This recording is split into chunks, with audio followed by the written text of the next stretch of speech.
Video के and तक बने रहिएगा। एंड में हम एक शेयर के बारे में बताएंगे जिसमें तकरीबन 900% ईपीएस में उछाल की उम्मीद है बजाज ऑटो बायबैक के बाद। मंडे यानी 8 जनवरी को बजाज ऑटो कंपनी की तरफ से बाजार बंद होने के बाद काफ़ी बड़ी खबर आई। कंपनी 10,000 रुपये में शेयर्स का बायबैक करेगी। अभी शेयर का भाव है रफली 7,000 रुपये। अगर आपने दिसंबर एंड के आसपास शेयर खरीदा था तो इस सौदे में आपको तकरीबन 50% का मुनाफा होगा। खबर के आते ही मंगलवार सुबह सुबह इन्वेस्टर्स ने बजाज ऑटो में ताबड़तोड़ खरीदारी कर डाली। 2 लाख करोड़ की कंपनी का शेयर 5% ऊपर चला गया बाजार खुलने के कुछ ही मिनटों के अंदर। पर काश पैसा कमाना इतना ही आसान होता। इस वीडियो में हम समझेंगे शेयर बायबैक क्या होता है और हम कुछ और अपॉर्चुनिटीज देखेंगे इस बाजार में बजाज ऑटो के एग्जाम्पल से किस तरह से हम और भी अपॉर्चुनिटीज पैदा कर सकते हैं पैसे कमाने की। अगर आपको वीडियो पसंद आए तो शेयर और लाइक जरूर करिएगा।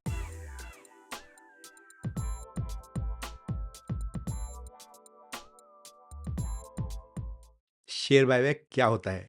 शेयर बायबैक एक कॉरपोरेट इवेंट है जिसमें कंपनी एग्जिस्टिंग शेयर होल्डर से कुछ शेयर्स एक रेशो डिसाइड करके दोबारा खरीद लेती है और उनको कुछ प्रीमियम दे देती है बाजार के दाम से। एक एग्जांपल लेते हैं। मान लीजिए एक कंपनी है जिसके पास में 50 लाख रुपए के रिजर्व्स हैं और उनको सालाना 9 लाख रुपए का मुनाफा होता है।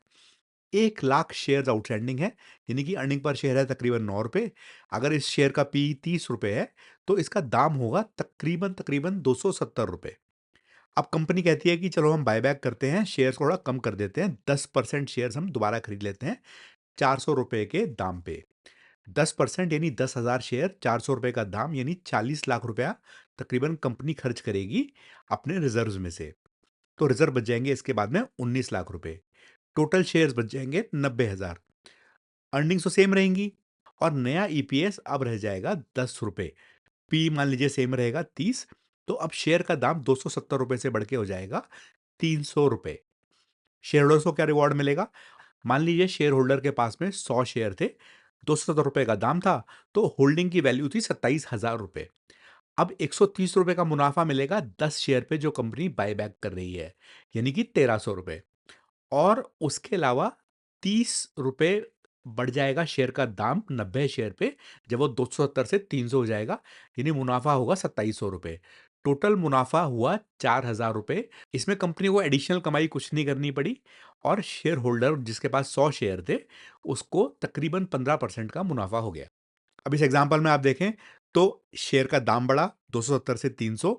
फाइनेंशियल स्टेटमेंट के पर्सपेक्टिव से देखें तो ईपीएस बढ़ गया, तो उसकी वजह से बैलेंस शीट थोड़ी स्ट्रांग हो जाती है।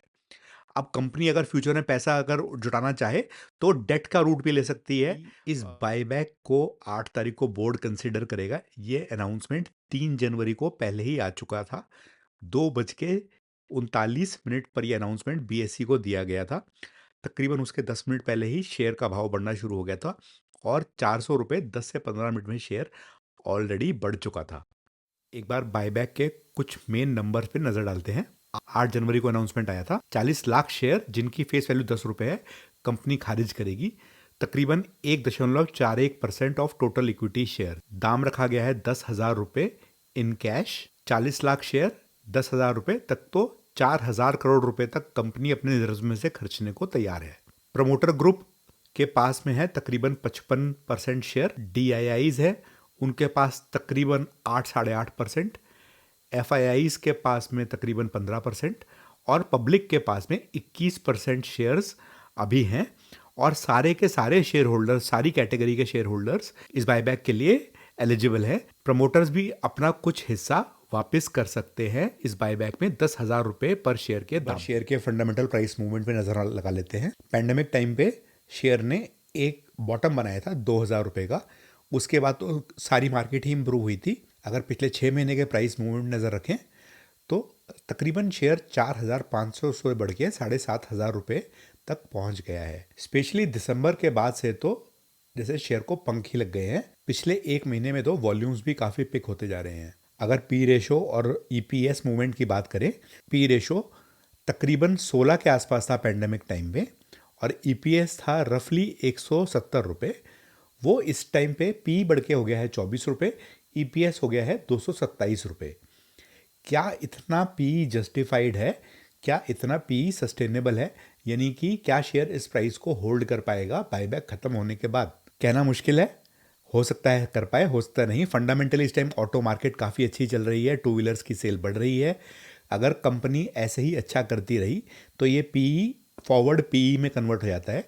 यानी कि मार्केट फिर एक्सपेक्ट करने लगती है कि 1 साल बाद या 6 महीने बाद क्या पीई होगा और शेयर का दाम उसको रिफ्लेक्ट कर। कुछ इंपॉर्टेंट रेशोज और डेट्स की बात कर लेते हैं। एक रेशो होता है बायबैक रेशो, यानी कि कंपनी कितना खर्चा इस बायबैक पे कर रही है डिवाइडेड बाय उसका मार्केट कैप। यानी कंपनी अपने मार्केट कैप का 2% हिस्सा इस बायबैक पे खर्च करने वाली है। अगला रेशो है एंटाइटलमेंट रेशो, यानी कि आप कितने शेयर्स के लिए एंटाइटल्ड हैं। अगर आप 10 शेयर होल्ड करते हैं तो उनमें से कितने परसेंट शेयर्स आप टेंडर कर पाएंगे। अब 1.5%, 1.4% तो टोटल बायबैक का रेशो है। रिटेल के लिए एक्सपेक्टेड है कि तकरीबन 4 से 5% के आसपास एंटाइटलमेंट रेशो आएगा। ये बड़ा एक मुश्किल टॉपिक है। इसका मतलब ये है कि अगर आपके पास तकरीबन 20 शेयर होंगे तब जाके आप एक शेयर बेच पाएंगे। 7,000 रुपये का एक शेयर है, तो जब तक आपके पास में 1.5-2 लाख रुपए के शेयर नहीं होंगे आप शायद इस बायबैक के लिए एंटाइटल्ड ना हो। तो जितने रिटेल निवेशकों ने 1, 2, 3 शेयर 5 शेयर लेके रख लिए हैं, हो सकता है उनके हिस्से में कुछ ना आए। एंटाइटलमेंट जब उनका ईमेल आए तो उसमें लिखा हो 0। मैं श्योर नहीं हूँ, ये मेरी एनालिसिस है। आगे बाकी समय बताएगा कि कंपनी क्या एंटाइटलमेंट रेशो घोषित करती है रिटेल के लिए। एक्सेप्टेंस रेशो उसके बाद पता लगेगा कि फाइनली आपने जितने शेयर टेंडर करे एलिजिबिलिटी के हिसाब से कंपनी ने कितने एक्सेप्ट करे। वो काफ़ी हद तक डिपेंड करता है कि सारे शेयर होल्डर जिनको एंटाइटलमेंट था उसको उन्होंने टेंडर किया कि नहीं किया। यूजुअली 100% लोग तो करते नहीं हैं, कुछ लोग भूल जाते हैं, कुछ लोगों का इंटरेस्ट नहीं होता, कुछ लोगों का टाइम नहीं होता। तो बाकी लोगों की एंटाइटलमेंट थोड़ी सी उस एक्सेप्टेंस उससे थोड़ा कई बार ज़्यादा भी चले जाता है। एफआईआई डीआईआईज के लिए एक्सेप्टेंस रेशो करीब 1.5% होने की उम्मीद है। ये नंबर भी कुछ फाइनल नहीं है, कंपनी की तरफ से नहीं आए हैं।